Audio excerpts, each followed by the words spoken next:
देख रहे हैं सुदर्शन न्यूज।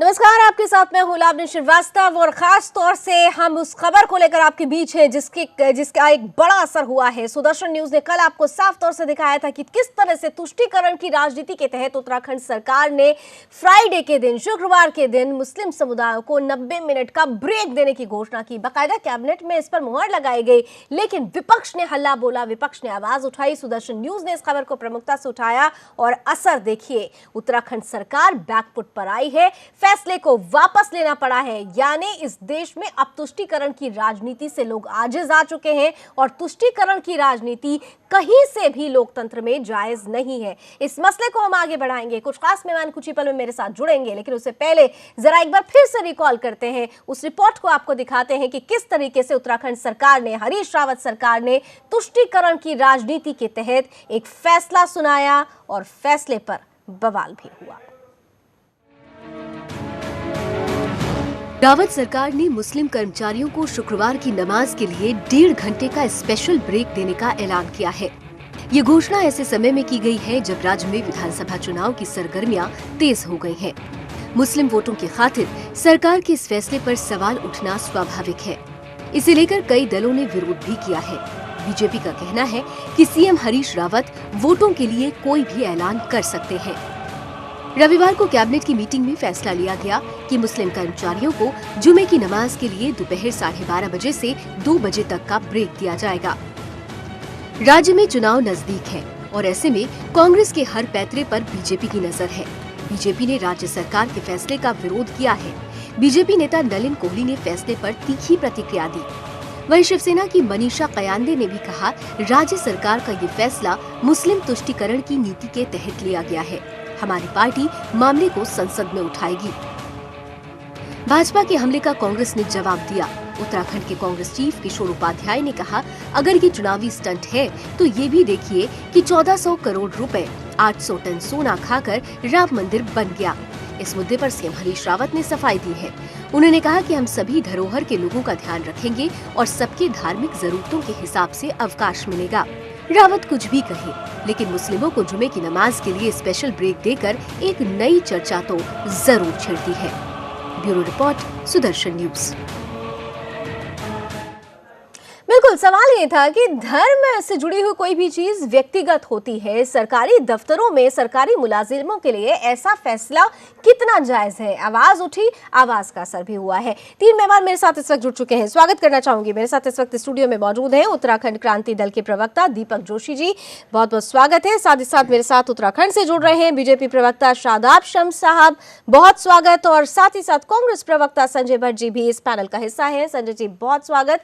और आज मैं शुरुआत संजय भट्ट साहब आपसे ही करूंगी। क्या हो गया साहब, एक दिन में ही वापस ले लिया फैसले को? देखिए, कोई गलत नहीं, कोई फैसला वापस लिया गया। जहां तक बात फैसले की है, वो सिर्फ रूमर फैलाया गया भारतीय जनता पार्टी के द्वारा और कुछ उनके जो पोषित न्यूज चैनल है उनके द्वारा ये रूमर फैलाया गया कि ऐसा ऐसा किया गया है, रावत सरकार ने ऐसा फैसला लिया है। रावत सरकार ने सिर्फ एक फैसला लिया था कि भाई जब रमजान का पाक महीना आएगा, मुकद्दस महीना आएगा, तो उस दौरान जो भी शुक्रवार पड़ेंगे उन शुक्रवारों में जुमे की नमाज के लिए सरकारी कर्मचारियों को समय दिया जाएगा। और जी, सिर्फ रमजान की बात होती तो आवाज उठती ही नहीं सर, वो तो खास तौर से हर फ्राइडे के लिए और कैबिनेट में ये चर्चा हुई। द्वारा पोषित चैनलों का ये काम है रूमर फैलाना और जनता को बरगलाना, जनता को गलत। सर, चैनल सच दिखाए और चैनल सच पूछे तो चैनल लोगों को बरगलाता है। आप तुष्टीकरण की राजनीति करते हैं तो लोग को नहीं बरगलाते हैं। और पूरी ठोक बजाकर, हमने तथ्यों के साथ ठोक बजाकर इस खबर को रखा था सर। आप चैनल पर क्वेश्चन ना खड़ा करें। हम सवाल जब करते हैं तो अफसोस है कि हमारे देश के राजनेता चैनल पर सवाल खड़ा करना शुरू कर देते हैं। मैं शादाब जी के पास जाती हूँ। शादाब साहब, आरोप आप पर भी लगाया, बीजेपी ने खबर को जिस तरीके से प्रेजेंट किया, आपने सुना संजय जी ने कहा, आरोप मीडिया पर भी लगा दिया कि बढ़ा चढ़ाकर खबरों को दिखाया गया है। आपका कमेंट चाहूंगी। शादाब साहब, मैं दोबारा जरा एक बार क्वेश्चन रिपीट कर दीजिएगा। शादाब साहब, सीधे तौर पर आपने संजय भट्ट जी को सुना कि आरोप जी को तो आप सवाल भी सुनाई नहीं देगा, भारतीय जनता पार्टी वालों के कान भी शादाब साहब को आवाज मेरी जा रही है, टेक्निकल कुछ परेशानी हो सकती है। आप दोनों उत्तराखंड से मेरे साथ जुड़े हुए हैं। संजय जी, शादाब जी से सवाल करने दीजिए। शादाब जी, सवाल सीधा सीधा है कि उत्तराखंड सरकार ने आज वापस ले लिया उस फैसले को जिसमें 90 मिनट्स का जो वक्त दिया गया था नमाज के लिए। सीधा सवाल ये है कि इनका कहना है कि ऐसा कुछ भी नहीं है, बीजेपी अनर्गल आरोप लगा रही है, सरकार को बदनाम करने की कोशिश कर रही है। यहाँ तक कि संजय साहब तो मीडिया पर भी सवाल खड़ा कर रहे हैं। देखिए, मुल्ला मुलायम सिंह के बाद अब मुल्ला हरीश रावत जी ने जिस तरह से फैसला सुनाया था, इससे जाहिर हो गया था कि ये कितने निचले स्तर की धर्म की राजनीति करते हैं और मुसलमानों को गुमराह करने का काम भी साथ साथ करते हैं। इन्होंने ये नहीं बता पाए कि वो जो 1.5 घंटा दिया था वो लंच ब्रेक से अलग था कि लंच ब्रेक में था। लंच ब्रेक तो ऑलरेडी 1 से 1.5 घंटे का वैसे ही होता है, ये सिर्फ ड्रामा करने का काम है। और ये पोलराइजेशन करना चाहते हैं, वोटों को डिवाइड करके उनके राजनीतिकरण करना चाहते हैं, ध्रुवीकरण करना चाहते हैं। और इस गंदी राजनीति में कांग्रेस शुरू से माहिर है और भोला बन के एड़ा बन के पेड़ा खाने का काम करती है। उत्तराखंड की, ये देश की, हिंदुस्तान की ताकत है कि जो भी यहाँ इस तरह की घिनौनी राजनीति करेगा उसे सबक सिखा दिया जाएगा। आज ये मीडिया की जीत हुई है, जनता की जीत हुई है कि कांग्रेस को रोल बैक करना पड़ा।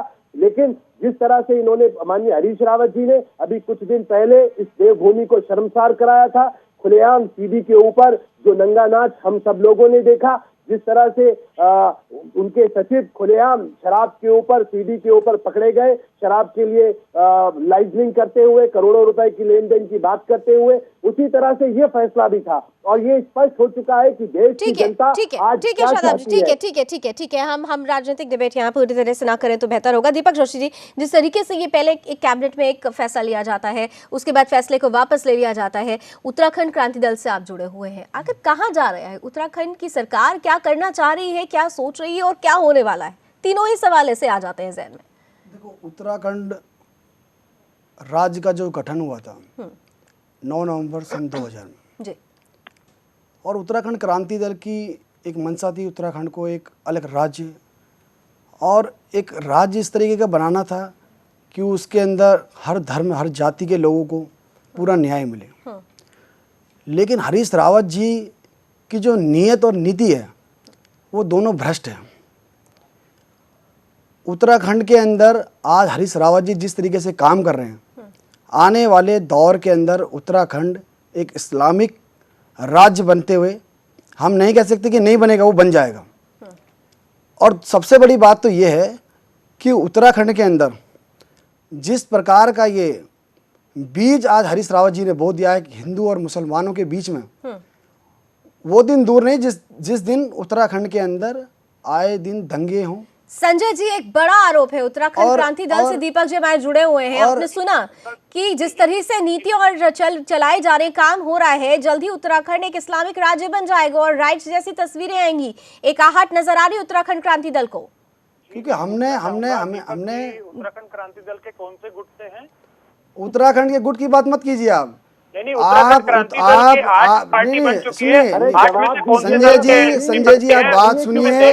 आज यहाँ गुट की बात नहीं हो रही है। आज हरीश रावत जी ने उत्तराखंड को जो बर्बाद किया है, आज जो हरीश रावत जी ने जो उत्तराखंड को जो बर्बाद किया है, जो भ्रष्टाचार आज उत्तराखंड के अंदर हरीश रावत जी ने फैलाया है, उसको उत्तराखंड की जनता बर्दाश्त नहीं करेगी। और आने वाले समय में 2017 के अंदर जनता हरीश रावत जी की सरकार को, हरीश रावत जी की सरकार को उखाड़ के फेंक देगी। आप देखते रहिए आप। ठीक है संजय जी, यहाँ गुट की बात नहीं है। उत्तराखंड तो आपका भी है, उत्तराखंड तो शादाब साहब का भी है, उत्तराखंड दीपक जी का भी, उत्तराखंड हमारा भी है। इस देश का राज्य है और इस देश के राज्य के नागरिक होने के नाते हर का है। तो गुट की बात ना करें, जो एक बड़ा आरोप है, आप उस आरोप पर सीधे सीधे जवाब दें। 90 मिनट की जो आपने बात कही है, कल को तो दूसरा वो अनर्गल आरोप लगाएंगे कि इस्लामिक स्टेट बना रहे हैं, तो मैं इनसे यही सवाल पूछ पाऊंगा, क्योंकि मैं इनके अगर ऐसा नहीं है। अच्छा ठीक है संजय जी, अच्छा ठीक है संजय जी, अगर ऐसा नहीं था, अगर ऐसा नहीं था, ठीक है संजय जी, अगर ऐसा नहीं था, अगर ऐसा नहीं था तो ये 90 मिनट्स का डिसीजन लेने की जरूरत क्यों पड़ी? वालों की ये सोच है संजय जी, अगर ऐसा नहीं था, अगर राज्य में सब चीजें सही तरीके से चल रही हैं, तमाम लोगों को समान अधिकार मिल रहा है, तो एक विशेष समुदाय के लिए 90 मिनट्स के ब्रेक की जरूरत क्यों पड़ी? क्यों ऐसा करना पड़ा? देखिए लावनी जी। जी, उत्तराखंड में हरेला त्योहार मनाया गया इस बार। हरीश रावत जी ने हरेला पूरे उत्तराखंड में फैलाया। और दीपक बिष्ट जी से पूछिए कि हरेला में गए थे कि नहीं गए थे। हरेला पूरे अरे भट्ट जी, पूरे उत्तराखंड में मनाया गया। और उत्तराखंड की जनगणना आप लोगों ने कराई थी। 86% हिंदू हैं उत्तराखंड के अंदर। आप कैसी बात कर रहे हैं? पहले तो आप समझिए, 5% आपका मुस्लिम समाज है, उसके बावजूद भी आप ऐसी बात कर रहे हैं उत्तराखंड के अंदर। अगर हम तो आज भी आपको आज सुदर्शन न्यूज के माध्यम से बात कहने जा रहे हैं, अगर यूकेडी की सरकार आई तो उत्तराखंड के अंदर हम हिंदू राज्य बना देंगे इसको। आप क्या बात कर रहे हैं? शादाब जी मैं आपके पास आ रही हूँ। अगर आप इस तरह की बात करेंगे तो हम भी बोल सकते हैं इस तरह की बातें। आप क्या बात कर रहे हैं? आप जबकि ऐसी बातें होनी नहीं चाहिए। अफसोस है शादाब साहब। कल को दूसरे धर्म का आदमी कहेगा मुझे 90 मिनट चाहिए, मुझे शनिदेव के ऊपर तेल चढ़ाना है। तीसरा बोलेगा मुझे गुरुद्वारे में जाना है। चौथा बोलेगा मुझे चर्च में जाना है। आप कैसी बात कर रहे हैं? आप उत्तराखंड के अंदर 16 साल आपने बेरोजगार दीपक जी शादाब साहब को सुनते हैं। देश है और उसके सब राज्य भी धर्म संभाव है। बिल्कुल सर्वधर्म संभाव की भावना होनी चाहिए, लेकिन यहाँ वो भावना नजर नहीं आई ना संजय जी। अगर नजर आई होती तो हम और आप बैठ के डिबेट नहीं कर रहे होते। अगर ऐसी चीजें नजर आई होती तो हम और आज बहस नहीं कर रहे होते। शादाब साहब क्या आपको लगता है? ठीक है संजय जी, हो गया, आ रही हूँ आपके पास, आ रही हूँ शादाब जी के पास क्या है? ठीक है शादाब साहब, आपको लगता है कि जिस तरीके से पहले एक फैसला लिया गया, फिर जल्दी से जल्दी जब आवाज उठी है तो फैसले को वापस ले लिया गया है, आपको लग रहा है कि कांग्रेस को समझ में आ गया कि गलती हो गई साहब, ये तो हम गलत कर बैठे? इनकी अभी भी समझ में नहीं आ रहा है। जिस तरह से इनके प्रवक्ता बयान दे रहे हैं, मुझे लगता है अभी इन्हें और आवश्यकता है। मुझे लगता है कि एक मुल्ला मुलायम सिंह थे और उनके बाद अब मुल्ला हरीश रावत जी हो गए हैं, जिन्हें मुसलमानों की चिंता चुनाव के वक्त सताती है। उससे पहले उनके हालात बद से बदतर हो जाए, इन्हें कोई फर्क नहीं पड़ता। लेकिन उस वक्त में, अरे रुक जाइए ना, आप सुन लीजिए जरा, बोलिए मत आप। उसके बाद इन्हें याद आता है कि मुसलमान भी इस प्रदेश में रहते हैं और ये लोग ये हिंदुओं के नहीं हो सकते, ये मुसलमानों के क्या होंगे? ये लोग अपने धर्म के नहीं हो सकते, मुसलमानों के क्या होंगे? ये सिर्फ और सिर्फ ड्रामा है और ये देश को बांटने की एक बड़ी गंदी साजिश है। कांग्रेस ये जान चुकी है कि इस प्रदेश के अंदर, इस देश के अंदर उनके कोई फैसले नहीं चल रहे हैं, इसलिए वो मुल्क के अंदर इस घिनौनी सियासत, जिस तरह से काले धन पे सर्जिकल स्ट्राइक हुई है, मुझे तो पूरी आशंका है कि इस मुल्क के अंदर इसकी आबो हवा खराब करने के लिए या हिंदू मुस्लिम दंगे करा सकते हैं कांग्रेसी। मैं तो खुला आरोप आपके चैनल के माध्यम से लगा रहा हूँ। ये लोग, इनका चेहरा बेनकाब हो चुका है और ये लोग अब सामने आ गए हैं जब ये दिख रहा है कि हम मोदी जी को नहीं रोक पा रहे। संजय जी गलत आरोप मत लगाइए, तमाम तरीके से क्लीन चिट मिल चुका है। तथ्य सही तथ्यों के साथ, संजय जी सही तथ्यों के साथ, संजय जी सही तथ्यों के साथ बात करें। आप तथ्यों को यही कार्रवाई करनी थी तो 4.5 साल पहले करते ना। 4.5 साल पहले क्यों नहीं करी आपने ये कार्रवाई? आज चुनाव के 3 महीने रह गए और आप इस कार्रवाई को करने जा रहे हैं। आप ये कार्रवाई अगर आपको करनी थी तो 4.5 साल पहले करते तो हम मानते हैं वाकई में आप मुसलमानों के हितैषी हैं। आप मुसलमानों के हितैषी नहीं है। आप उत्तराखंड के, अगर इस राज्य की सबसे भ्रष्ट पार्टी जो है वो कांग्रेस पार्टी है, जो केवल और केवल जातिवाद पे ये मुसलमान तुष्टीकरण की राजनीति करती है। ये आज की बात नहीं है, ये इतिहास रहा है कांग्रेस पार्टी का। चाहे वो दिल्ली हो, चाहे उत्तर प्रदेश हो, चाहे उत्तराखंड हो। मेरी आपसे ये दरख्वास्त है, उत्तराखंड को उत्तराखंड रहने दीजिए, उत्तर प्रदेश बनाने की आवश्यकता नहीं है। ठीक है दीपक जी और शादाब जी, एक मिनट में संजय जी से बहुत इंपॉर्टेंट सवाल करूंगी। संजय जी आप जो तर्क दे रहे हैं, एक सवाल बहुत आम जनमानस भी हो सकता है, उत्तराखंड की जनता के मन में भी यही सवाल आ रहा हो। आप बार बार कह रहे हैं कि आप उत्तराखंड के लोगों के हितों के बारे में सोच रहे हैं, आप तमाम तरीके से किसी भी मजहब की राजनीति नहीं कर रहे हैं, तो फिर वही जनता ये भी तो सोचेगी ना कि आखिर 90 मिनट्स का टाइम दिया जाया, आपने दिया, और अगर आप इतना ज्यादा क्लियर कट थे अपने डिसीजन को लेकर, आप पूरी तरीके से ट्रांसपेरेंट थे अपने डिसीजन को लेकर, तो ऐसा क्या हो गया कि 24 घंटे नहीं बीतते हैं और आपको डिसीजन वापस लेना पड़ता है? इसका मतलब डर तो आपको भी लग गया कि आप गलत कर गए। संजय जी। लाविनी जी, पहली बात तो ये, कोई ऐसा डिसीजन गलत लिया नहीं गया। रमजान के पाक महीने में 90 मिनट हर शुक्रवार, यानी सिर्फ 4 शुक्रवार में 90 मिनट की 4 ब्रेक मिलेंगे।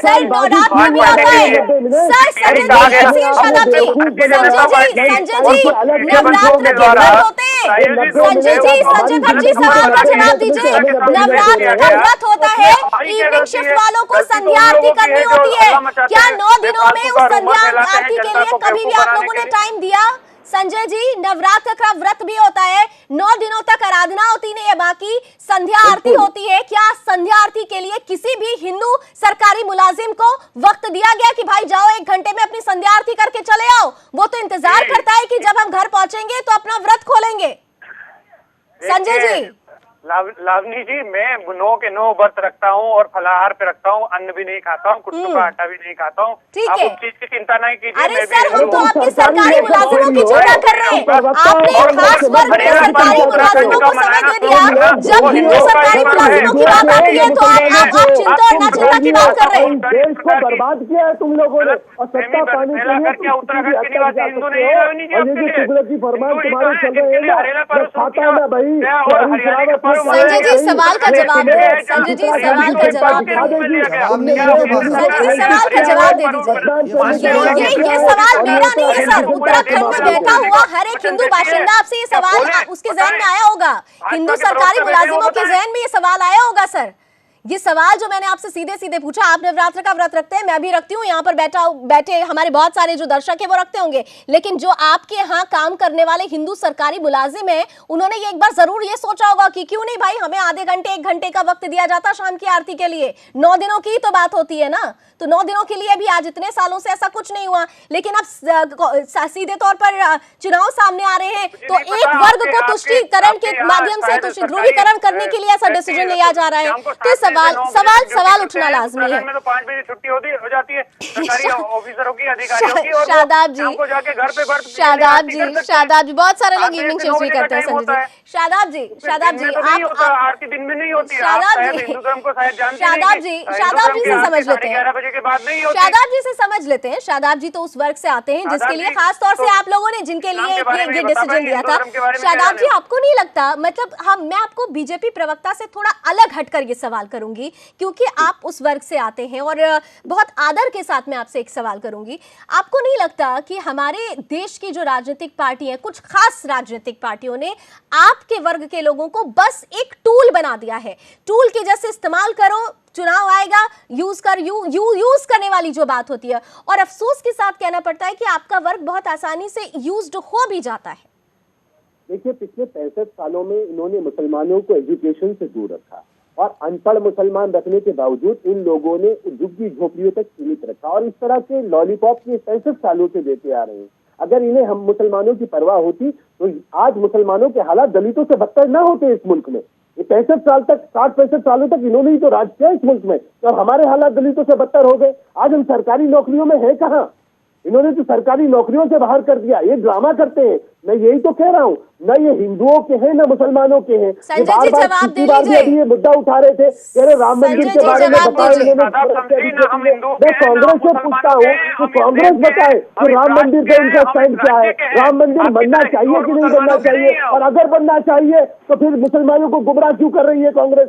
बताए। संजय जी जवाब दीजिए। ठीक है शादाब साहब, संजय जी का जवाब सुन लेते हैं। संजय जी जवाब दीजिए। देखिए, गुमराह तो है हमारे बड़े भाई, हमारे छोटे भाई, जो भी कह लीजिए, शादाब समझी गुमराह है। पहले कांग्रेस में थे, फिर इन्होंने अब ये मुस्लिम लीग में गए, अब ये प्रवक्ता बन गए, तो ये गुमराह हो गए। अरे तुम आम आदमी पार्टी में थे यार, तुम ईमानदारी के ठेकेदार बनते थे, आज तुम सबसे भ्रष्ट मुख्यमंत्री के प्रवक्ता बन के बात कर रहे हो। चलिए व्यक्तिगत मत होइए, व्यक्तिगत प्रहार नहीं। निशंक जी के प्रवक्ता हो, संजय जी और शादाब जी, व्यक्तिगत नहीं, प्लीज मैं आप लोगों को व्यक्तिगत होने के लिए अलाउ नहीं करूंगी। उत्तराखंड का नाम बदनाम करने का काम भारतीय अरे उत्तर दो, तुम नहीं दे पा रहे हो, तुम्हारे तो सपने में। शादाब साहब और संजय जी, आप दोनों से अनुरोध कर रही हूँ, प्लीज पर्सनल मत होइए, क्योंकि ये मसला आपका मेरा या आपका नहीं है, तू मैं का मसला नहीं है, ये पूरे उत्तराखंड राज्य के विकास से जुड़ा हुआ, वहाँ के लोगों के हितों की रक्षा से जुड़ा हुआ मसला है, इसलिए इस पर हम बहुत मर्यादित होकर अगर चर्चा करें तो बहुत अच्छा होगा। दीपक जी के पास आती हूँ, स्टूडियो में मेरे साथ बने हुए हैं। दीपक जी, उत्तराखंड क्रांति दल, खासतौर से जब उत्तराखंड क्रांति दल बना था तो ये एक उम्मीद जगी थी कि एक क्रांति आएगी, उत्तराखंड के विकास में ये दल हर उस पार्टी का सहयोग करेगा जो सही मायने में विकास करेगा। आज हम देख रहे हैं कि कांग्रेस पर आप क्वेश्चन खड़ा कर रहे हैं, क्योंकि जो कुछ भी हुआ वो किसी से छुपा नहीं है, लेकिन पहले भी ऐसा होता आया है, बीजेपी के टाइम पर भी एक बार ऐसा हुआ था, परेशानियां हुई थी, तब क्यों नहीं उत्तराखंड क्रांति दल ने ये आवाज़ उठाई थी? आज क्या कहीं ऐसा तो नहीं कि सिर्फ चुनाव को देखते हुए जो छोटे जो क्षेत्रीय दल हैं वो भी एक लॉलीपॉप लेने की कोशिश करते हैं और जनता को लॉलीपॉप देने की कोशिश करते हैं? यूकेडी ने कभी भी उत्तराखंड के अंदर जातिवाद पे राजनीति नहीं करी है। उत्तराखंड के अंदर यूकेडी ने हमेशा जब भी आवाज़ उठाई है, चाहे वो सड़कों पे हो, चाहे विधानसभाओं के अंदर हो, केवल और केवल विकास के मुद्दों पे बात करी। 2007 की अगर बात करती है यूकेडी ने जो भारतीय जनता पार्टी को जो समर्थन दिया था वो बाहर से दिया था, हमने कभी अंदर से समर्थन नहीं दिया। उसके साथ साथ अगर हम 2012 की बात करते हैं तो हमारा एकमात्र विधायक थे प्रीतम सिंह पंवार जी, जिन्होंने कांग्रेस को समर्थन दिया था। तो हमारी जो नीति रही है उत्तराखंड के अंदर, नहीं सुनिए भट्ट जी, पहले मेरी बात को फिनिश करने दीजिए, उसके बाद आप बोलिए, आपको पूरा मौका मिलेगा। नहीं मेरी बात सुनिए, आपको नहीं पता उसके बारे में, यूकेडी की नहीं यूकेडी के बारे में आपको नहीं पता। अभी तो आप गुट की बात कर रहे थे, कौन सा गुट है, तीसरा है। नहीं आप बात सुनिए, मैं उसकी नहीं आपको हिस्ट्री और ज्योग्राफी मैं बताऊंगा, आपको उसके बारे में नहीं पता। भट्ट जी आप सुनिए पहले, आप आम आदमी पार्टी का झंडा उठाने वाले, कांग्रेस आज कांग्रेस में घुसने वाले, यूकेडी की विचारधारा को नहीं समझ पाएंगे। ये बात सुनिए, आप बात सुनिए। अच्छा, एक करके बोले ताकि जो लोग सुन रहे हैं वो आप दोनों की बात सुन सकें। उत्तराखंड क्रांति दल की विचारधारा को ना आपने समझा और ना समझेंगे आप। उत्तराखंड क्रांति दल को समझने के लिए आपको उसमें आना पड़ेगा, तब आपको पता चलेगा उत्तराखंड क्रांति दल क्या चीज है। उत्तराखंड क्रांति दल ने अपने इतिहास में अपनी विचारधारा से कभी समझौता नहीं किया। इसलिए अगर आप नहीं सुनिए, आप पहले आप सुनिए, हमारे अंदर इतनी ताकत थी, इसलिए 2007 में भारतीय जनता पार्टी को जब हमने समर्थन दिया था, हमने इतनी ताकत दिखाई थी कि नहीं सुनिए पहले आप बात तो सुनिए सर, पहले आप भट्ट जी बात तो सुनिए। हमने दिवाकर भट्ट जी को हम ही ने अपनी पार्टी से निकाला था। बात सुनिए, आपकी तरफ भ्रष्टाचार नहीं है यूकेडी का इतिहास उठा के देख लीजिए। यूकेडी के जितने भी विधायक रहते थे, 4 थे, 3 थे और आज एक है। एक भी विधायक के ऊपर 1 रुपए का भ्रष्टाचार नहीं हो सकता। सबसे बड़ा ठीक है, आज सबसे बड़ा सवाल एक दूसरे पर भ्रष्टाचारी होने का आरोप तो लगता है, लेकिन सही मायने में भ्रष्टाचारी है कौन और उसका सीधा जब भ्रष्टाचार होता है तो असर, वो चाहे कोई भी राज्य हो। आज हम उत्तराखंड की बात कर रहे हैं, हम देश में 29 राज्य हैं, तमाम जगहों पर अगर भ्रष्टाचार होता है, राजनीतिक दलों में भ्रष्टाचार होता है तो उसका खामियाजा जनता ही भुगतती है। तो ऐसे में क्यों नहीं निष्पक्ष होकर, ट्रांसपेरेंट होकर जनता के विकास के बारे में सोचा जाए, फिर वो चाहे किसी भी वर्ग का हो। एक छोटा सा ब्रेक लेते हैं, ब्रेक के उस पार भी इस चर्चा को जारी रखेंगे।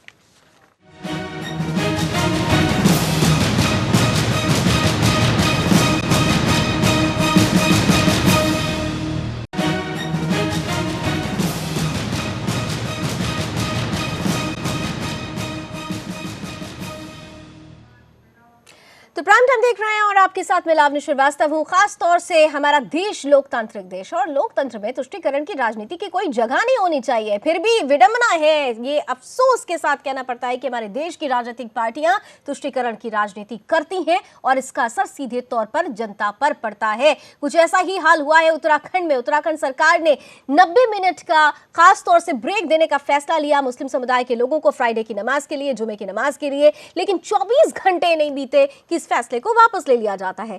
क्या उत्तराखंड सरकार समझ गई कि उन्होंने गलती कर दी है और आनन फानन में की गई ये गलती आने वाले चुनाव में उन पर भारी पड़ सकती है? इसी मसले पर आज हम खास चर्चा लेकर आपके बीच हाजिर हुए हैं। मेरे साथ इस वक्त 4 मेहमान स्टूडियो में जुड़ चुके हैं हमारे साथ। स्वागत एक बार फिर से करना चाहूंगी। मेरे साथ इस वक्त स्टूडियो में मौजूद हैं उत्तराखंड क्रांति दल के प्रवक्ता दीपक जोशी, बहुत बहुत स्वागत है। साथ ही साथ सुदर्शन न्यूज़ के आउटपुट एडिटर दिवाकर विक्रम सिंह जी हमारे साथ पैनल में मौजूद हैं, आपका भी स्वागत है सर। और उत्तराखंड से हमारे साथ 2 खास मेहमान जुड़ रहे हैं, बीजेपी प्रवक्ता शादाब शम्स साहब और कांग्रेस प्रवक्ता संजय भट्ट साहब। बहुत बहुत स्वागत आप सभी का। और एक बार फिर से मैं सबसे पहले संजय जी के पास जाना चाहूँगी। संजय जी, आप लोग हमेशा से कहते हैं कि आप धर्मनिरपेक्षता पर जोर देते हैं। कांग्रेस हमेशा से कहती है कि हम धर्मनिरपेक्ष देश हैं और यहाँ पर एक पर्टिकुलर धर्म को लेकर कभी भी कोई सियासत नहीं होनी चाहिए। तो सवाल ये उठ रहा है सर कि अगर ये सोच कांग्रेस रखती है तो क्यों ऐसा रहा कि हम बीते सालों से लेकर अगर अब तक देखें तो तुष्टीकरण की राजनीति कांग्रेस करती आई है और अब उत्तराखंड में भी ऐसा ही हुआ? देखिए, तुष्टीकरण की राजनीति भारतीय जनता पार्टी ने करी और उन्होंने राम मंदिर का नाम लिया, राम के नाम पे नारे लगवाए, राम भगवान राम के लिए उन्होंने कहा कसम राम की खाते हैं मंदिर वही बनाएंगे। 6.5 साल प्रधानमंत्री रहे अटल बिहारी वाजपेयी और सत्ता की मलाई चाटी भारतीय जनता पार्टी ने, लेकिन राम मंदिर का या भगवान राम का नाम भूल गए। तो ये काम भारतीय जनता पार्टी का है तुष्टीकरण करने का। ये धार्मिक भावनाएं भड़का कर, कभी धार्मिक भावनाएं भड़काते हैं, कभी देशभक्ति की भावनाएं भड़काते हैं। अच्छा, अगर वो गलत थे तो फिर आप लोगों ने जो ये 90 मिनट का वक्त दे दिया। कांग्रेस का सवाल है और उत्तराखंड का सवाल है। उत्तराखंड में सीधी सीधी बात है, उत्तराखंड में हरीश रावत जी ने हरेला शुरू किया। हिंदुओं का पर्व है, गढ़वालियों का, कुमाऊनियों का पर्व है, उत्तराखंडियों का पर्व है। इस डिसीजन की जरूरत क्यों पड़ी? उसमें क्या गलत है? उत्तराखंड में अगर छठ की छुट्टी होती है तो भारतीय जनता पार्टी को क्या ऐतराज है छठ की छुट्टी से? उत्तराखंड में अगर सिख भाइयों के लिए प्रकाश पर्व पे छुट्टी दी जाती है तो भारतीय जनता पार्टी को क्या ऐतराज है? उत्तराखंड में अगर रमजान के 5 महीने में 4 शुक्रवार जो आते हैं, 4 शुक्रवार में अगर मुस्लिम भाइयों को 90 मिनट की 4 शुक्रवार को छुट्टी दी जाए, उसमें क्या ऐतराज है भारतीय जनता पार्टी को? मेरे को समझ नहीं आता भारतीय जनता पार्टी देश को किस ओर ले जाना चाहती है। अलग चीजें हैं संजय जी, दो चीजों को मत मिलाइए। एक पूजा पद्धति के लिए और वो भी सरकारी मुलाजिमों के लिए, और तब जबकि हमारे देश के कानून में सीधे तौर पर, मैं गलत नहीं हूं सर, आपको अगर याद हो तो अभी कुछ दिन पहले सुप्रीम कोर्ट का फैसला आया है कि वायुसेना में अधिकारी दाढ़ी नहीं रख सकते हैं, क्योंकि कोई भी जो सरकारी कार्यालय हो या राष्ट्रीय सुरक्षा से जुड़े हुए लोग हैं वो धर्म के आधार पर ऐसी चीजें नहीं कर सकते। धर्म एक व्यक्तिगत मामला होता है। आज उत्तराखंड सरकार ये फैसला लेती है तो ये व्यक्तिगत नहीं है। आप जो फैसला ले रहे हैं, आप फिर वही काम कर रहे हैं ना। आप भी वही भारतीय जनता पार्टी वाली बात कह रहे हैं कि वायुसेना में दाढ़ी नहीं रख सकते। अरे वह भारतीय जनता पार्टी या मैं नहीं कह रही हूँ, देश का सुप्रीम कोर्ट कह रहा है। संजय जी, ये बात भारतीय जनता पार्टी का कोई स्पोक्सपर्सन या मैं नहीं कह रही हूँ, देश का कानून, देश का उच्चतम न्यायालय ये बात कह रहा है। क्या बात कर रहे हैं संजय जी? रखेगा तो हिंदू उसे सरकारी नौकरी में उच्चतम न्यायालय ये बात कह रहा है, सुप्रीम कोर्ट ये बात कह रही है। बातों को और अंदर जो राज्य सरकार की नौकरी है उन दोनों की तुलना क्यों कर रहे हैं? आप ऐसा क्यों संजय जी फैलाने की कोशिश कर रहे हैं? देश की सुरक्षा का मामला अलग है और जो राज्य सरकार की नौकरी है उनके मामला अलग है। सर, सुप्रीम कोर्ट के फैसले को आपने सुना था ना? ये बात कोई बीजेपी का स्पोक पर्सन या कोई किसी मीडिया चैनल के किसी एंकर ने नहीं कही है, ये बात सुप्रीम कोर्ट की तरफ से आई है। देश के कानून को तो आप मानते हैं ना? श्रीवास्तव जी, वही मैं कह रहा हूँ कि देश की सुरक्षा का मामला और राज्य सरकार की नौकरी का मामला दोनों अलग-अलग हैं। दोनों को आप क्यों मिला रहे हैं? देश में तुष्टीकरण की राजनीति की कोई जगह नहीं होनी चाहिए। संजय भट्ट जी, हमारे संविधान में हर किसी को समान हक मिला हुआ है, समान अधिकार मिले हुए हैं। तो एक विशेष वर्ग को अगर आप खास तौर से सहूलियतें देते हैं तो दूसरे वर्ग के लोग भी आपसे सवाल करेंगे। मेरे साथ इस वक्त दिवाकर जी जुड़ चुके हैं, लगातार कई सालों से उत्तराखंड में रहे हैं और तो उत्तराखंड की जो राजनीति उसे अच्छे से समझते हैं। दिवाकर जी, सबसे बड़ा सवाल यह है कि आज तमाम तरीके से कांग्रेस क्वेश्चन खड़ा करेगी, क्योंकि बड़ा सवाल है, तुष्टीकरण की राजनीति तो कर बैठे ये लोग। सवाल ये है कि उत्तराखंड में जब 86% हिंदूज हैं, अगर हो सकता हो कि मेरे आंकड़े ऊपर नीचे हो तो क्षमा चाहूंगी, लेकिन ये सवाल है कि 86% अगर हिंदू लोग हैं तो उनका भी ख्याल रखना चाहिए था। हमें किसी विशेष वर्ग से कोई शिकायत नहीं है, लेकिन ये बांटने की राजनीति है। खुद ब खुद आप ऐसा करके लोगों के बीच में द्वेष पैदा कर रहे हैं। वास्तव में लावनी जी, ये एक प्रयोगशाला बनाने की कोशिश है कांग्रेस में, जो वास्तव में हिंदू मुस्लिम ऐसा कुछ भी डिवीज़न जो है कम से कम उत्तराखंड में नहीं दिखा। मैं कम से कम, अब मेरी स्कूलिंग वहीं हुई है, मैंने जो राजनीति को जाना समझा है उसका शुरुआती दौर मैंने देहरादून में मैं रहा हूं और उत्तराखंड को मैंने काफ़ी नज़दीक से जाना समझा है। जिस तरह से कांग्रेस ये प्रयोगशाला बना रही है, इतिहास गवाह होगा कि उत्तराखंड में हिंदू मुस्लिम के माध्यम से ये मुद्दे बना करके ये कांग्रेस जो कर रही है उसका खामियाजा कांग्रेस को भुगतना पड़ेगा। लेकिन उत्तराखंड को अब कांग्रेस प्रयोगशाला बना रही है ये तुष्टीकरण की राजनीति करके, और वास्तव में वहां पर हिंदू मुस्लिम जैसा इस तरह का कोई एक माहौल है नहीं। संजय जी, मैं आपसे ये बात करना चाहता हूं, और अभी आपने कितनी हास्यास्पद बात कही है कि वो भाजपा के लोग कह रहे हैं। ये न भाजपा की बात है न किसी एक पार्टी की बात है, ये बात वो है कि जो आपको समझनी चाहिए। जिस बात को आपने अपनी गलती खुद 24 घंटे के अंदर ही आपने अपनी गलती को मान ली और आपने फैसला वापस ले लिया। क्या आप नहीं मान रहे थे कि आप तुष्टीकरण की राजनीति कर रहे हैं? संजय जी, जवाब दीजिए।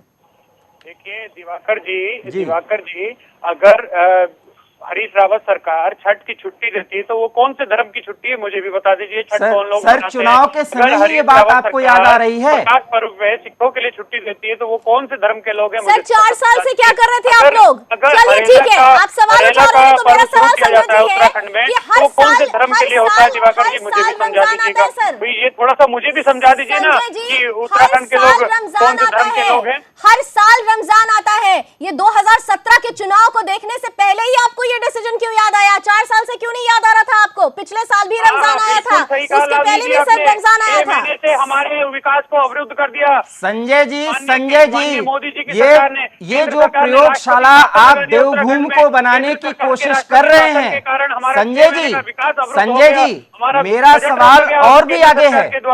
संजय जी मेरा सवाल और भी आगे है। जिस तरह से आप इसको पूरी तरह से प्रयोगशाला बनाने की कोशिश कर रहे हैं, ये जो जाति और धर्म का खेल जो वहां पे शुरू किए हैं और बहुत शॉर्ट टर्म के लिए, क्योंकि वहां पे इलेक्शन की घोषणा होने वाली है, लेकिन इसका खामियाजा उत्तराखंड को भुगतना होगा, ये आपको नहीं समझ में आ रहा है?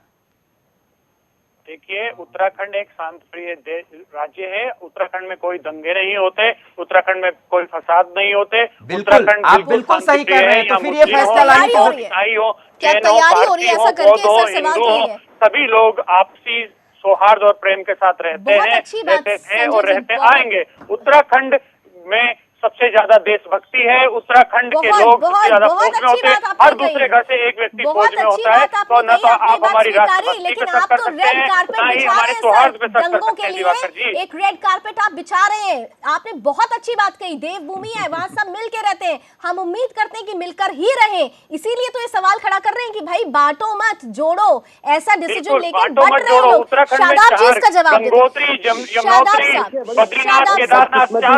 ठीक है संजय जी, आप शादाब साहब को सुन लीजिए, आपको बहुत सुन लिया गया। राजनीति किस स्तर की राजनीति कर रहे हैं? संजय जी चलिए अब आप अपने सहयोगी बीजेपी की भी सुन लीजिए। तो एक तरह से हमारी अरे यार ठीक है संजय जी, शादाब साहब को भी सुन लेते हैं। शादाब साहब एक बड़ा सवाल ये है, आप प्रतिक्रिया जरूर दीजिएगा संजय जी की बातों का, लेकिन एक सवाल भी मैं जोड़ना चाहूंगी।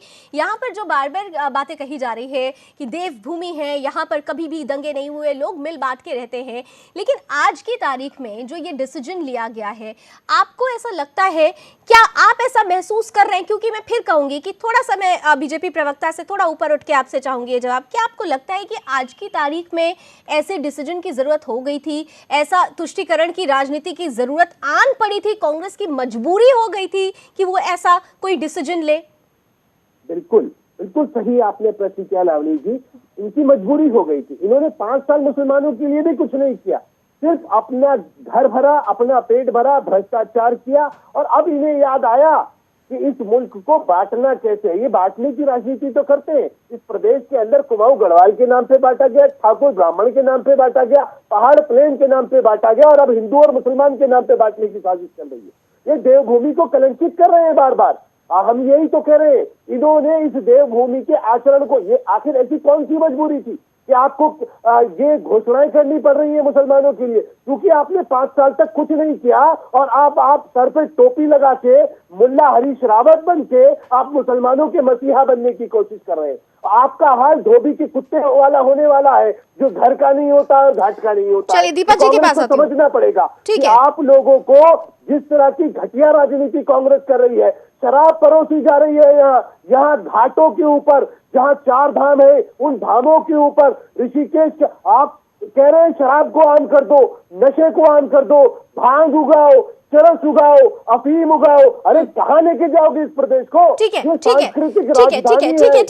जी, ठीक है शादाब जी, ऐसे में सवाल आप पर भी आएगा, ऐसे में शादाब जी आप पर भी सवाल उठेगा कि अगर ये सारी चीजें हो रही थी, शादाब साहब अगर ये सारी चीजें हो रही थी, आप विपक्ष में थे, विपक्ष की भी महत्वपूर्ण भूमिका होती है, उस वक्त क्यों नहीं पुरजोर कोशिश की गई, पुरजोर तरीके से आवाज क्यों नहीं उठाई गई? ये सवाल भी आप लोगों से भी पूछा जाएगा। दिवाकर जी, यहाँ पर जिन लोगों के लिए फैसला लिया गया, अभी मैं एक अपडेट देख रही थी, खासतौर तौर से कि मुस्लिम पॉलिटिकल काउंसिल इंडिया के जो लोग हैं उन्होंने खुद ही इस फैसले की आलोचना कर दी है, वो खुद ही इनके अगेंस्ट हो गए। वो कह रहे हैं कि हमें अगर आप ये सोच के आप कोई फैसिलिटी देते हैं कि हम वोट में आपके किसी के साथ होने वाले हैं, तो ऐसा होने वाला नहीं है। वो खुद ही ऐसी बातें कर रहे हैं। देखिए लावनी, मैं स्पष्ट कर देना चाहता हूं कि जिस तरह से किसी भी मुद्दे पर ऐसा जो वास्तव में वोट की राजनीति होती है, मुस्लिम तबका, मुस्लिम समाज भी अब समझदार बन रहा है, उसमें भी समझदार लोग जुड़ रहे हैं।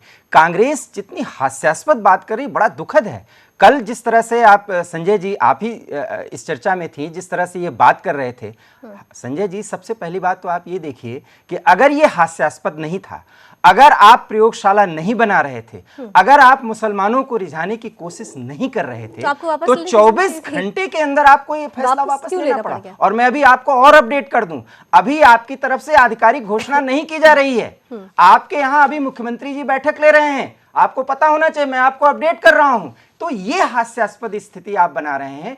हरीश जी एक समझदार व्यक्ति हैं, एक अच्छे राजनीतिज्ञ हैं। वास्तव में हिंदू मुस्लिम जैसा कोई भी एक प्रयोग जो है इस नाम पर, धर्म के नाम पर, कम से कम देवभूमि उत्तराखंड में करने की जरूरत ही नहीं है। आप मुद्दों पर राजनीति करिए, अगर राजनीति करिए तो भाजपा नहीं, बीकेडी नहीं, किसी को बहराइए, फिर से सरकार बनाइए, लेकिन आप सिर्फ ऐसा मुद्दा ले आए सामने जो आप 24 घंटे नहीं टिका पाए। आपको यह नहीं मानना पड़ा है, ये आप स्वीकार नहीं कर रहे हैं कि हास्यास्पद था, आपका फैसला गलत था, आपने रिझाने की कोशिश की, आपको लगा कि जब हमको बैकफुट पे आना ही पड़ा है क्योंकि हमारे खिलाफ इतना मुहिम चल चुकी है। और अब तो आपसे मुस्लिम तबका भी कह रहा है कि हम इससे आपसे सहमत नहीं। ठीक है, दीपक जी से मैं इस पे एक कमेंट चाहूंगी। दीपक जोशी जी, कि जब भी कोई राजनीति होती है तो ये उम्मीद की जाती है कि राजनीति मुद्दों पर हो और मुद्दे सीधे तौर पर जनता के विकास, जनता के हित से जुड़े हुए हों। आप उत्तराखंड में, क्योंकि हम ये देखते हैं कि 13 सालों में हमने देखा कि 8 सीएम आते हैं, पार्टीज बदलती है। आपने जैसे पहले भी कहा कि आपने बीजेपी को भी सपोर्ट किया था, आप कांग्रेस के साथ भी थे, तो आपको लगा कि चाहे कोई भी पार्टी हो, क्या उत्तराखंड की जनता के साथ वो न्याय किया गया, और क्या न्याय आज की तारीख में किया जा रहा है? लवनी जी, मैं एक ही बात कहूँगा और बहुत स्पष्ट बात है। आज की डेट में उत्तराखंड का व्यक्ति, उत्तराखंड की आवाम इतनी त्रस्त है, इतनी परेशान है इस कांग्रेस की गवर्नमेंट से। 16 वर्षों का आप इतिहास देख लीजिए, 16 वर्षों का आप आकलन करिए। इन 16 वर्षों में जो पार्टी सत्ता में रही है, इन्होंने उत्तराखंड को केवल लूटा और खसूटा। चाहे आप बात गैरसैंण की करें, ये बड़ा दुर्भाग्यग्रस्त राज्य का, पूरे भारतवर्ष के अंदर ये दुर्भाग्य है उत्तराखंड का, जिस राज्य की राजधानी नहीं है। अगर दम है, अगर हरीश रावत जी में अगर दम है, तो उसको देहरादून की राजनीति परमानेंट घोषित क्यों नहीं करते? आप कीजिए ना उसको। अगर यही अगर हम विपक्ष में, मजबूत विपक्ष में भारतीय जनता पार्टी बैठी है, अभी भारतीय जनता पार्टी में लास्ट जो हमारा विधानसभा सत्र हुआ था, उसमें हमारे भट्ट साहब बोलते हैं हरीश रावत जी अगर देहरादून गैरसैंण को राजधानी बनाएंगे हम तब भी खुश हैं, राजधानी नहीं बनाएंगे हम तब भी खुश हैं। तो ये धुलमुल जनता को बेवकूफ बनाने की कोशिश ना करें भारतीय जनता पार्टी और कांग्रेस। जनता इतनी जागरूक है, उत्तराखंड का युवा आज की डेट में इतना जागरूक है, कोई परिवर्तन यात्रा निकाल रहा है, कोई फलाना यात्रा निकाल रहा है। मैं दोनों पार्टियों के प्रवक्ताओं से यही अनुरोध करना चाहूंगा, आप दोनों उत्तराखंड की आवाम को समझें, वो क्या चाहती है उनको देखें। उत्तराखंड का आज व्यक्ति सड़कों पे आज मूलभूत सुविधाओं के लिए मारा फिर रहा है। ठीक है शादाब साहब, के लिए कोई शादाब साहब आप कुछ कह रहे थे। हाँ, ठीक है दीपक जी, शादाब साहब कुछ कह रहे थे आपकी बात पे। शादाब साहब, मैं ये कह रहा था कि बदकिस्मती देखिए इस प्रदेश की, कि इस प्रदेश के अंदर जहां खुलेआम 4% हरदा टैक्स के नाम पे लोगों से वसूली की जा रही है, जहां खुलेआम प्रदेश की ये बात कर रहे हैं। हमने तो कहा राजधानी के नाम पे, हमने कहा, हमारे नेता प्रतिपक्ष अजय भट्ट जी और माननीय प्रदेश अध्यक्ष अजय भट्ट जी बैठे धरने पे हमारे विधायक, और कहा हरीश रावत जी ड्रामा छोड़िए, घोषित कीजिए गैरसैंण को राजधानी। ड्रामा क्यों दिखा रहे हैं? अगर आप, किसने रोका है आपको? आप बताने की कोशिश कर रहे हैं मैं राजधानी बनाना चाहता हूं और मुझे बीजेपी बनाने नहीं दे रही है। ड्रामा मत कीजिए, हम यही कह रहे हैं। अरे भैया, आप सियासत कर रहे हैं, ईमानदारी से इस प्रदेश के लिए काम कर दीजिए। और मैं तो चैलेंज दे रहा हूं कांग्रेस के मित्र को कि बता दे, हरीश रावत जी जल संसाधन मंत्री रहे, पहाड़ की कहावत है कि पहाड़ की जवानी और पहाड़ का पानी कभी पहाड़ के काम नहीं आ सका। बताएं, जल संसाधन मंत्री थे, पहाड़ में पहाड़ का पानी नहीं रोक पाए। रोजगार मंत्री थे, पहाड़ में पहाड़ की जवानी नहीं रोक पाए। श्रम मंत्री थे, कोई काम नहीं कर पाए। एक योजना मुख्यमंत्री और केंद्र में मंत्री रहते हुए 5 साल, बता दें माननीय मुख्यमंत्री की उत्तराखंड के लिए कोई बड़ा ठीक है काम संजय जी, किया। एक काम आरोपों का बता दें, जवाब दीजिए। एक काम संजय जी, बता दें आरोपों का मात्र। जवाब दीजिए जी।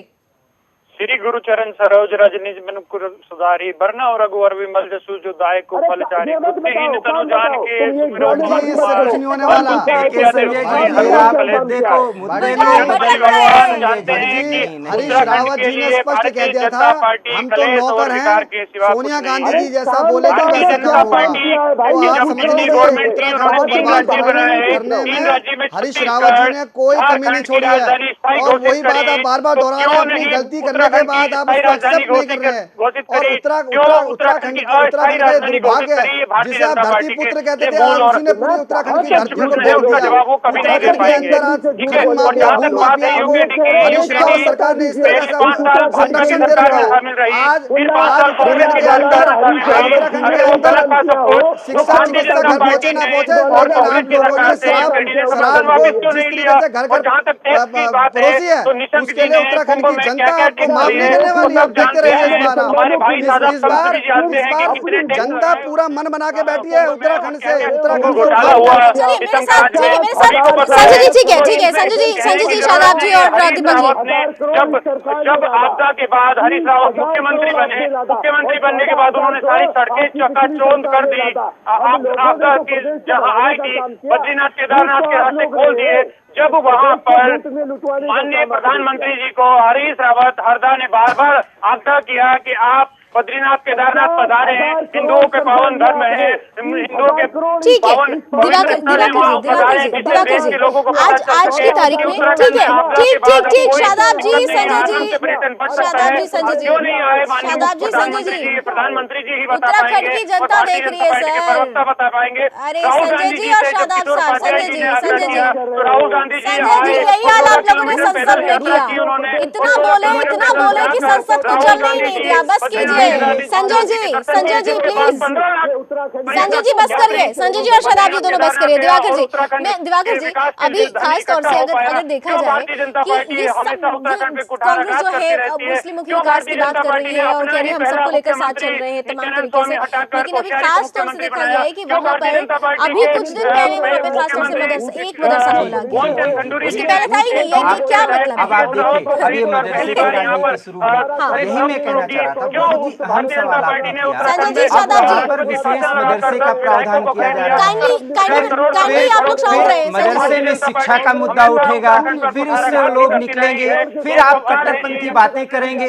बात आप वही मैं कह रहा हूँ लावनी जी, मैं ये कह रहा हूँ कांग्रेस के प्रवक्ता अभी भी हमारे सवाल का जवाब नहीं दे पा रहे हैं कि देवभूमि को आप प्लीज प्रयोगशाला न बनाएं सर। वो बहुत शांतिपूर्ण जगह है, वहां पर वास्तव में वहां पर शांति के लिए लोग जाते हैं। और ये जो क्षुद्र राजनीति के चलते, ये जो छोटी राजनीतिक फायदे के चलते ये जो प्रयोग हो रहा है, वो इसका खामियाजा पूरा उत्तराखंड भुगतेगा। उत्तराखंड को प्रयोगशाला मत बनाइए। देव भूमि है, देवों की भूमि है, और देव ये कहते हैं कि सभी बराबर हैं, तो बराबर में जोड़ने की नीति होनी चाहिए, बांटने की नीति नहीं। और इसी उम्मीद के साथ कि हमारे कांग्रेस के साथ ही कांग्रेस की सरकार इस बात को समझेगी। आप चारों मेहमानों का बहुत बहुत शुक्रिया हमारे साथ जुड़ने के लिए, बहुत महत्वपूर्ण चर्चा हुई। और अभी बस इतना ही, लेकिन देश दुनिया की तमाम खबरों के लिए आप जुड़े रहिए सुदर्शन न्यूज के साथ। जय हिंद।